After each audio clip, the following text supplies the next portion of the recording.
مساء الخير على كل متابعين برنامج أحداث مثيرة. معكم منى عبد الحميد من قرية 8 التابعة لبحر البقر، وتحديدا من أرض اللحوم والألبان التابعة لقرية 8 بحر البقر. جات لنا استغاثة من الأهالي بعدم وجود مياه ري، وإن أراضيهم وزرعهم مات من عدم وجود المياه. هنعرف إيه استغاثتهم ونحاول نتواصل مع المسؤولين لحل المشكلة.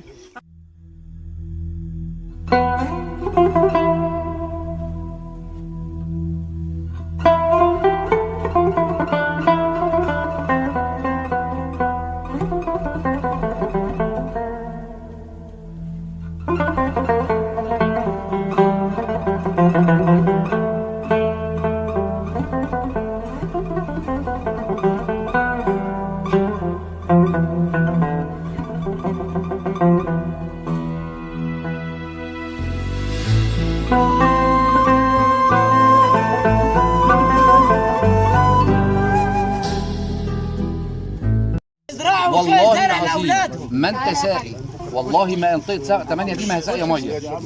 المهندس بتاع الري اللي قالها لي كده مباشر قدام الناس، ولا الحاج ابراهيم ابو عبد، اقسم بالله العلي العظيم، اقسم له بالله لازم يبورها. قال لي ولم لي بمعنى صح اطلع اصرف على الميه بتاعتك. هنا في اكتر من 200 اسره مش لاقيين شويه ميه ري عشان يزرعوا شويه زرع لاولادهم هنا، فمش ينفع. احنا بنناشد جميع المسؤولين في حقوقنا في الري وميه الري. اراضي كليتها بايره، اراضي مش فيها زرع، الزرع نشف.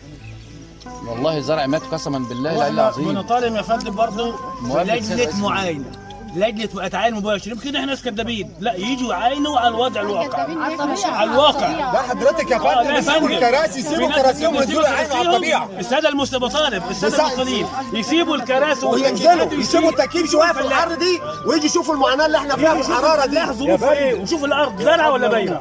يعني دول مش مسؤولين قاعدين في على مكاتبهم وتكييفات، وناس بتاكل وبتقبض واحنا مش لاقيين ناكل حاجه. عينه وانت حضرتك تصورها ما شفناش، اقسم بالله من البرسيم ما وصل لنا بوج ميه، بالله وصلنا بوج ميه عشان خاطر هم يقعدوا في التكييف، واخدين الميه في التكييف في مكاتبهم، واحنا نعاني هنا مش لاقيين ناكل ونتصل بيهم ويحلقوا لنا الميه. عملوا منسوب في الترعه، عملوا منسوب في الترعه، نزلوا المواسير اكتر.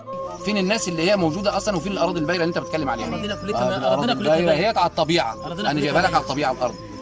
اراضينا كلها باينه ماشي. وكل الناس دي على فكره كل واحد بيطلع يشتغل اليوم بتاعه ب 100 جنيه.